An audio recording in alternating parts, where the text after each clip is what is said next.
San sila tina-voucher. Second floor. And Healing Fields.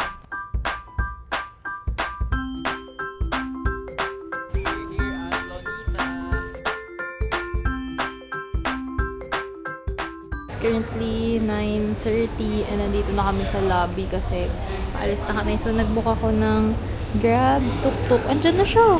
So tara na, 1.8 lang bayad namin guys. Wala pang 30 pesos. So let's go!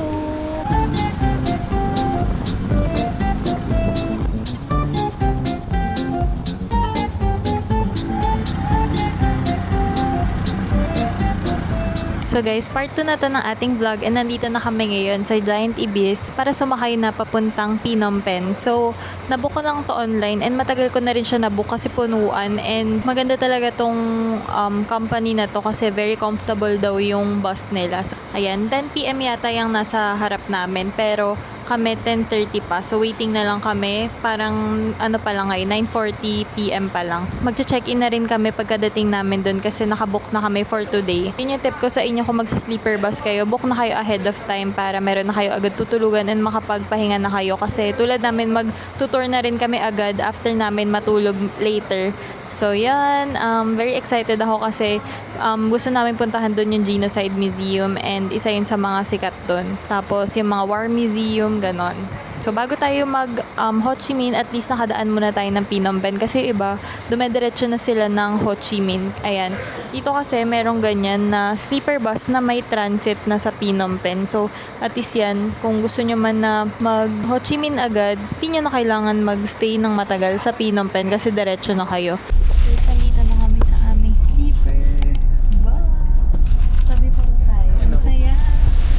Sure ka? Oo. Ako din. Saya. So, ganito itsura ng ating sleeper bus. Tapos merong, ano dun mo, merong, makita na. So, meron dyan sa kabilang side na, anong tawag dyan, Mingming Kumot. So, ayan, sobrang saya. Sakto yung 360 ko dito. So, ayan, kitang-kita tayo dito. I mean, Guys, na tayo sa...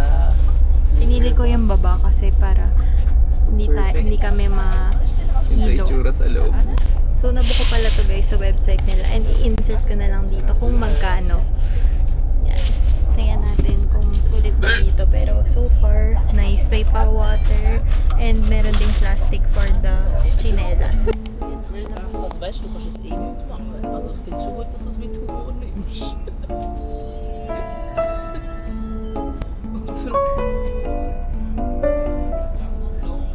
Morning guys, nandito na tayo ngayon sa hotel and nag-tuk-tuk lang kami ulit papunta dito galing sa Giant Ibis Terminal. So, ito yung napili namin hotel. This is Grand Elevation Hotel. Ayan, itsura niya. Okay naman and tour ko na lang kayo later. Medyo sabog pa ako kasi kakagising lang namin. Room tour na natin sila. Medyo makaluma lang din talaga to. Pinabago na nila to, ginawa na. So, yung CR naman nila, guys. Ganito yung itsura. Ayan. So, meron namang mga toiletries dito. This is me. And then, ito may may sampayan. Tapos, ito na agad yung shower area. So, may heater naman. Tapos, dun agad yung ihian. So, expect nyo na pag maliligo kayo, mababasa din to. Dito naman mukhang okay naman kasi yan, meron kayong working area, tapos may mga pakape ulit. Tapos, parang meron silang lang. So, hindi yan natin kailangan. Kailangan natin yung pagkain. So, yan. Lagay na natin mga water dyan. Please, can you saksak that? Yan. So, meron silang pa-ref. So, guys, ito nakamakain na kami ng breakfast. Ito yung akin. Then, yan naman yung kanya. Tapos, ayan yung breakfast nila. Parang buffet style. Ang angas. May coffee rin dito. Tapos, may drink. Shop fried rice. Tapos, may red egg. Tapos, may ganitong parang fried dumpling. Tapos, may bread na garlic. So, yan. Yung ulam masarap. Tokwa. No? Nakapag-round 2 na ako, guys. And round 3 na to. Fruits naman tayo. Siya patapos na. Nagkape na rin siya. So guys, ang next stop natin for today is Genocide Museum and nag-book na kami ng Grab. Ayan, papunta na siya dito. Tuk-tuk lang kami ulit and ayan, yun yung first stop natin. And after nun, pupunta kami sa medyo malayo which is yung Killing Fields. So let's go. Medyo dark to today pero ayan, try natin namnamin ang history nila. Inabook natin na Grab, sobrang bilis. Wala pang 5 minutes. Hi, Aldri. Yeah.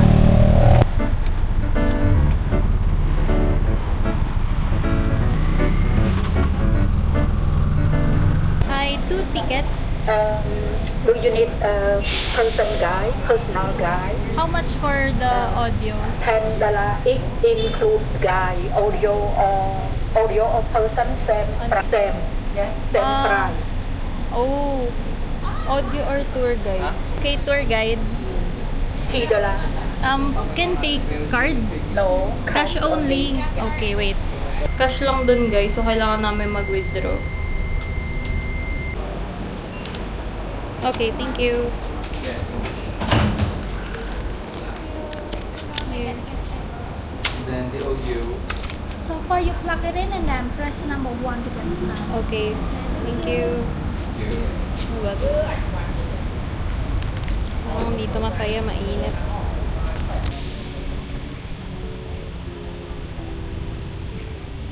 Yung museum, so iikutin lang natin. And meron na kaming audio guide. So, upo lang muna tayo dito para ma-feel natin. So, this is the number 2.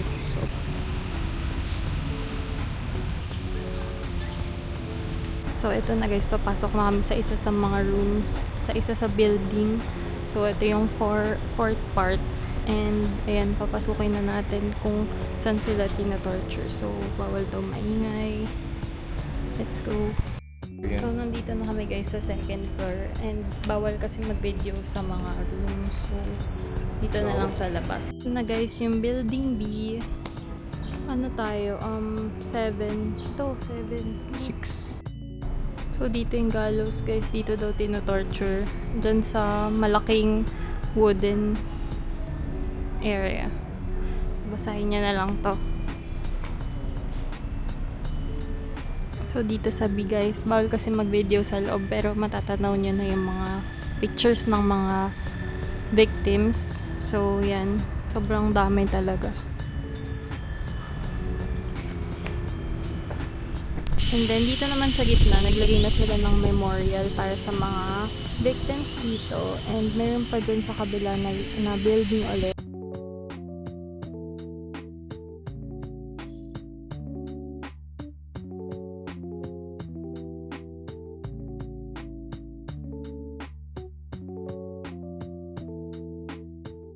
So guys, tapos na namin yung audio tour and very dark talaga and hindi sila nabigyan ng justice. So hopefully, hindi na to maulit. And by this museum, maging eye-opener to sa mga tao na hindi maganda yung ganong violence para lang masabing free yung country, diba? So, yeah. Mas visit to dito guys para maging para maging socially aware din kayo na may mga ganitong nangyari sa mundo na hindi natin na witness or hindi natin naranasan na abutan. So yan. So punta na lang kayo here. So guys, paglabas namin, naghanap lang kami ng drink kasi sobrang nakakauhaw. Pero hindi pa kami kakain kasi di pa naman ako gutom. So dito kay nanay ang mura kasi doon mahal, parang $2.5. Dito $1 lang. So yan yung pagpipilian. Medyo onti lang pero nice. Meron din silang chicken, ganyan. And ganitong noodle. So guys, ngayon on the way na kami sa Killing Field and nasa 30 minutes yung biyahe. Medyo malayo talaga. So, ang closing time nun is 5:30 so hinahabol na namin. And hindi muna kami nag-lunch break. Siguro mamaya na lang.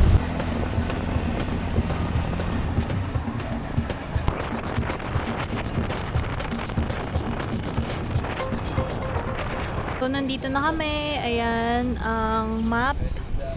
Bawal pa rin dito yung shorts and sleeveless and backless. Tapos, ito na ang Genocidal Center or yung, ano pangalan nito? Killing Fields. Okay, thank you. So, ito na. Bili na tayo ng ticket. Hamunin nyo kami, meron kaming cash. $6 na. So, ito na guys, itsura niya sa loob.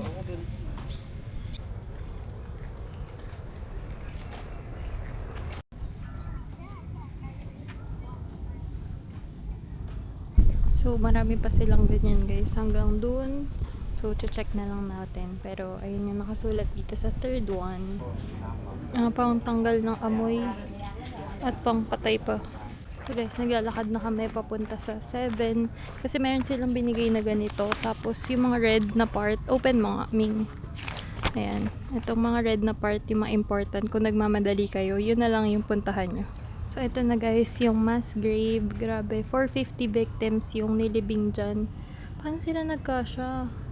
Tapos, andyan pa yung parang mga signs of yung nilagay nilang powder para pangtanggal ng amoy. Pati ito guys, lahat ng may border, lahat yan ay grave. So, mukha lang siyang green and mukhang lively kasi may trees. Pero, sobrang daming nalibing dyan.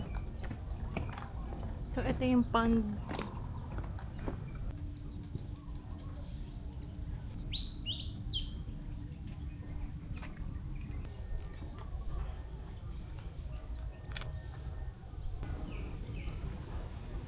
The killing tree. Dito guys, yung mga buto. Tapos doon may mga teeth pa. So guys, ito na yung last stop. May mga bungo doon.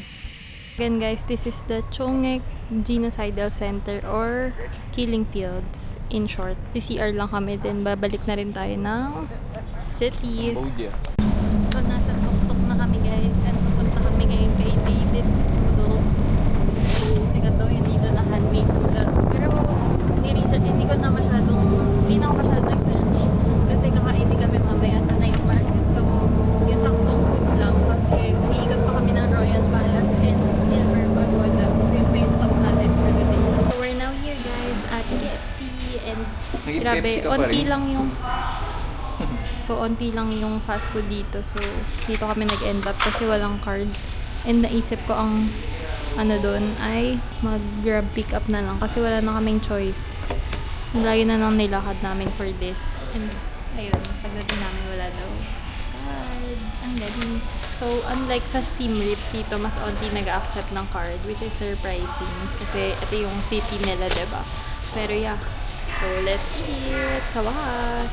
Ito yung aming super late lunch dahil marami kaming breakfast kanina kinain. Pero, hanggang dito na lang. Actually, kanina pa.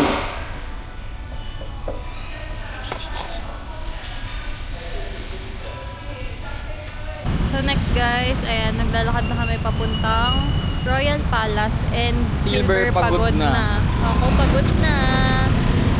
Let's go. We're go. Makabidyo kayo habang binanggaan nyo ako. Here na guys, sa may Royal Palace banda. Pero, sarado na daw ngayon yung Silver Pagoda and yung Royal Palace kasi hanggang 4 PM lang pala. Sa maps kasi hanggang 5. So, medyo hindi tayo umabot. But it's okay kasi kita naman siya sa labas. Like, parang okay naman na yun. Kasi marami pa tayong palace na pupuntahan in the next years. So, Ito pa yung mga kalapati Okay na na yan. nakapasok. oo nga no. So, eto na guys. And may mga tao din sa paligid na Kaya lang, video ko lang. ano sila. Na,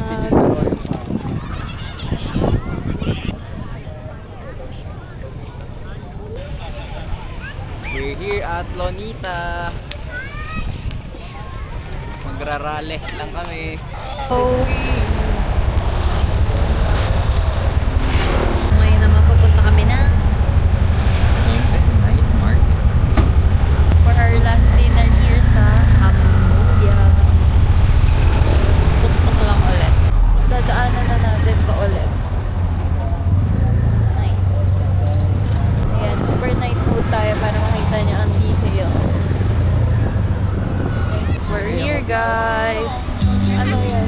Is maghanap na kami ng pagkain kasi dito na kami mag-dinner. Let's go guys. Ako mag-aawak.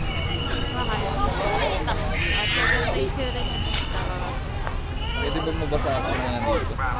Ibigid mo lang. pasok kami dito sa isang alley. Gusto ko yung gano'n, yung may kainan na pwede ka sa lapag. Saka yung may mga street food. May nakita ko rin sa vlog. Nakakuha nga tang brief. So, pwede ka mag-shopping dito. Ito yung suot ko ngayon, o ganyan.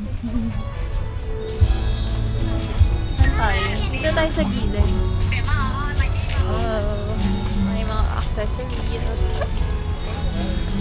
Ano na pala to? Walking vlog na pala.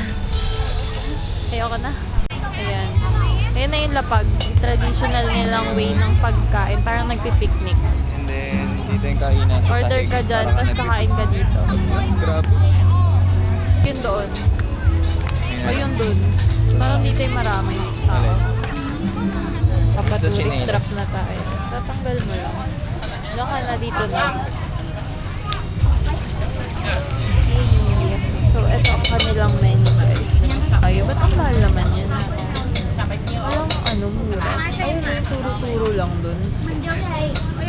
Gusto ko yung turo-turo eh. Ang mahal yung $5. So, nandito kami guys. Nag-order kami. Kasi mas marami yung balls nila available. Yung nasa kabila kasi halos ubos na.